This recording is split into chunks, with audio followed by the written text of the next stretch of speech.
website is bahabungalows.net. That's plural, bahabungalows.net. Not .com, you'll get somebody else. So make sure you put .net. My name is Irka, pronounced Irka Davis. Cool.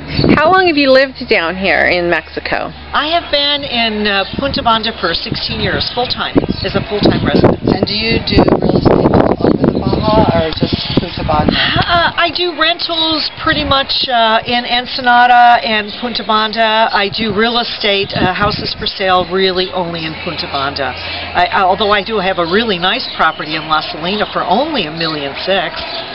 11 bedrooms, 9 baths. Wow. I mean, you know, Can what we go a see it? beachfront. Are you kidding me? All travertine tiles, granite. It's gorgeous.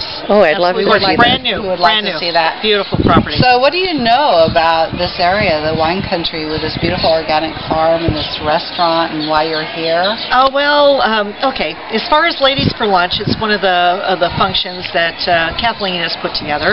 And a lot of ladies, it seems to get built bigger and bigger.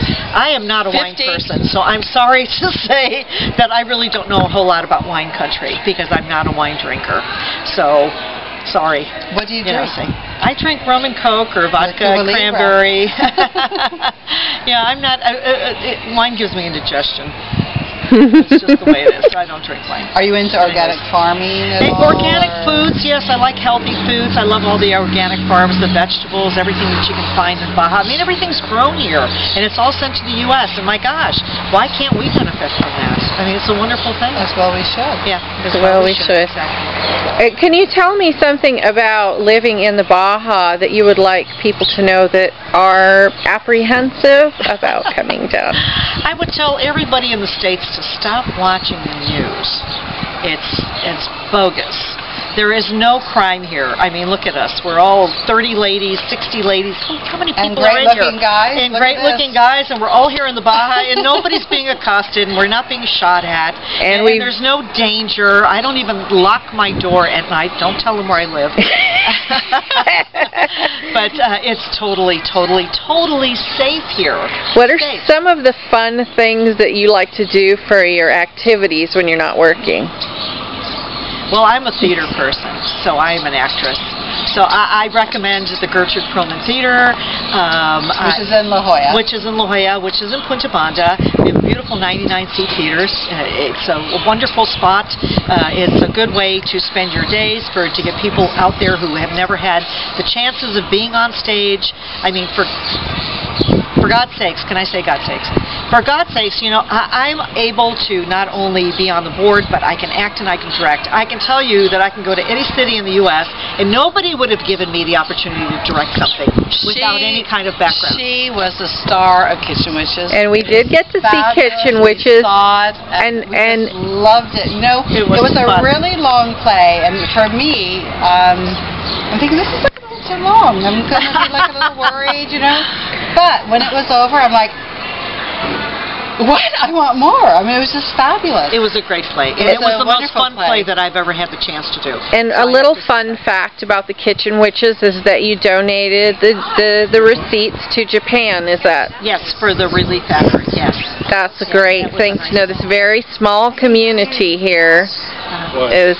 That's one of the things about all expat communities in Mexico is that they give back, and every expat community is different. Here in the Baja is people from California. San Miguel de Allende and Guanajuato is Texans, and Lake Chapala is Canadians. Right. But we all come here and we give back to the community. We give and give and give. I mean, it's just That's right. lovely. If it's not for the school kids, it's for everybody's got some kind of an effort that they're involved with. Maybe the dogs. Right now, we seem to have a big dog thing going on, where everyone's trying to save all the dogs and not have them put down and find homes for them. So. And also for orphans. For orphans, for the kids, feed the old, the school children, you know, trying to get them the school supplies that they need. I mean, everything's going back into the community, which is really nice. Yeah. That's wonderful. It's a wonderful community. Punta Banda is a huge expat American community. There's a lot of people who, out of all the homes there, the hardest thing for people to understand is when they come down that we have a lot of leased land. Okay, that's tough to wrap your mind around when you're coming from the States, that you want to own the land, and you don't in Mexico in a lot of instances. But also in other countries like Singapore. Well, there's a lot of, they're even in the U.S. I mean, if you go, think of it as a mobile home park. You own your building, but you're same thing. Okay, and Indian land's the same way. It's a very safe way to live. I mean, it's a really safe way to live. You know, the people that have the land, that are leasing it, they're making money. They want you to be happy. So they're not going to cause any waste. They don't want your house. They don't want to take it away from you. They don't want to raise it to where you cannot afford it. You know, it's a very safe place. People who have all the homes in Punta Banda out of hundreds, probably only 12% live there full time. They're all vacation homes. They're all owned by Americans. Are they all wrong? No. Are there Mexicans who live in the peninsula of Punta Banda? What is the percentage? In Punta Banda, really only the town of Cantu is primarily Mexican.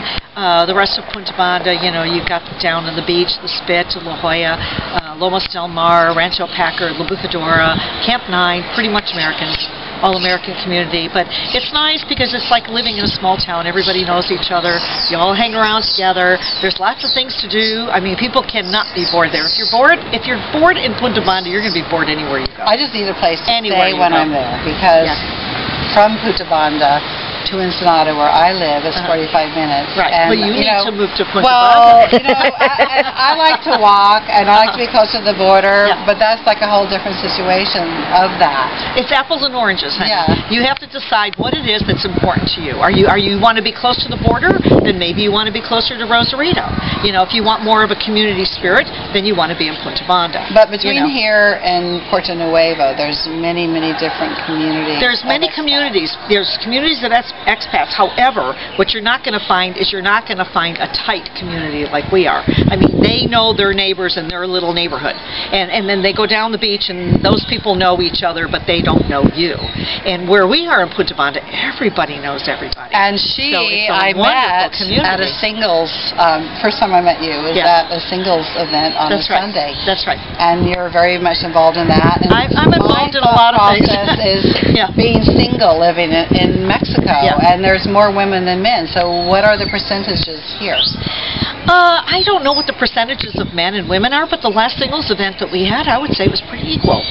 You know, of the men that came and the women came. You know, more men actually. Actually, it's good for you. Okay. Well, we seem to think, and you know what? People always say, well, how am I going to meet a man in Mexico? You know what? They walk in my door. And you just walk down First Avenue, and they're following you like little puppies. They walk in my door. That's what I always say. Come on in, honey. You know, they always walk in. So it's a very good thing. It's not difficult. You know, it's not difficult for some, but it's not difficult for the best. For the best. I like that. That's us. We're the best. We're the best. Absolutely. Okay. Well, thank you very much for coming and talking to us. All right. If anybody wants to reach me, I'm on BajaBungalows.net. My phone number is 702-289-4082. Thank you very much. Give me a call. Great.